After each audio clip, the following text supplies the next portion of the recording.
Our fourth ingredient for our summer small town romance, our hero has to plan the perfect first date.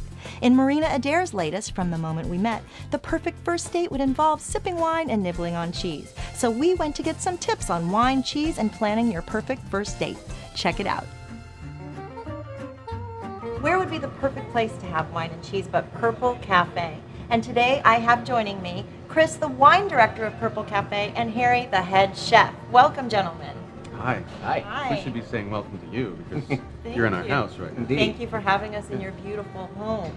So tell us, if you would, if I'm going to go on a first date and I want it to go really, really well, what are some things you might suggest with respect to my wine and food choices?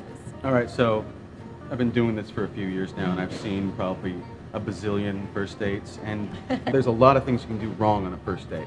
First thing is if you go in without doing any research.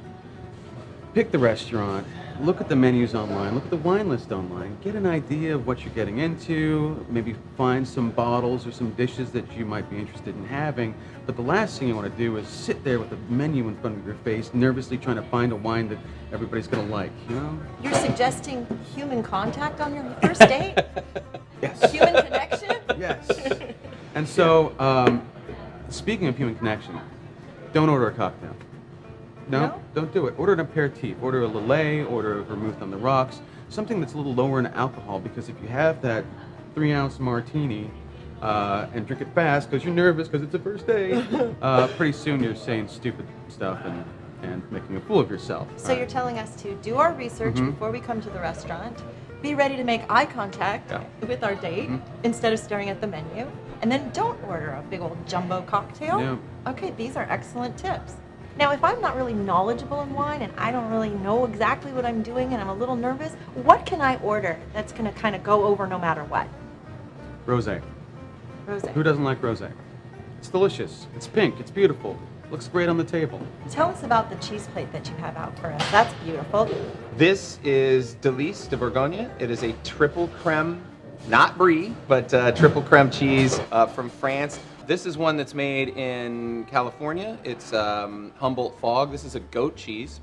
This is actually a little line of ash that's run down the middle of it. A lot of people would think that this cheese here is a brie cheese, but in fact there's only one brie cheese on this board, and that's this here, this brie Colomière from France. And you can see here right before our very eyes, this cheese is starting to come to temperature and it's starting to weep and ooze out. That's perfectly ripe. These cheeses that you're showing here, they're going to go with the rosé that you have recommended for us? I certainly think these two will go very, very well. These might be a little bit rich, but this Corbier, Chris could speak more to it. Triple cream cheeses, love red wine as well. So if you're toward the end of a meal, if you pick something like a Washington State Syrah or something that has in the wine itself maybe a chocolatey, vanilla-y flavor, it just is enhanced by being introduced to the cheese. Do you have any do's and don'ts tips for people who are coming on their first date? Though I wouldn't do long noodles as a first date food. I think the long linguine spaghetti is a nomenclature food to avoid. You're just going to end up getting it on your chin and on your tie. Sort of like don't do salad either, because it's just going to get in your teeth, right? True, and there's something about that I'll just have a salad cliche that almost automatically, to me anyway, as a chef, says, wow, you're not engaged in dining. I like the idea of sharing food. It promotes conversation. If you don't necessarily have a huge amount in common, or you don't even know yet, you've got one thing in common, which is you're sharing a dish together. I love shellfish for that reason. The interactivity of oysters or mussels or clams, big bucket of them lands on the table and you share them. And I don't think there's any reason to not share entrees or pasta dishes. We get a lot of people to share that lobster mac and cheese. All right, so you say it's good for sharing, so let's do it.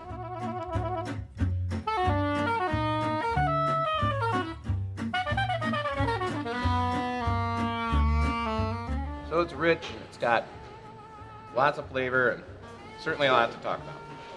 And you're so right. If you share a dish, even when you drop it on the table and you laugh about that and you're both trying to dig in and not clash forks, there's a lot of opportunity to bring people together with sharing. For certain.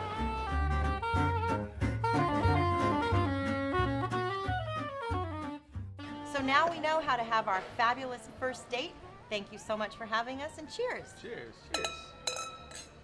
Oh, I loved that, and I learned so much. So come to our Facebook page the rest of the week, because that's 4 ingredients we've got, but we've still got 1 more. At our Facebook page tomorrow, too, we're going to have giveaways, prizes, quizzes, and we're going to learn the final ingredient to our small town summer romance. See you there.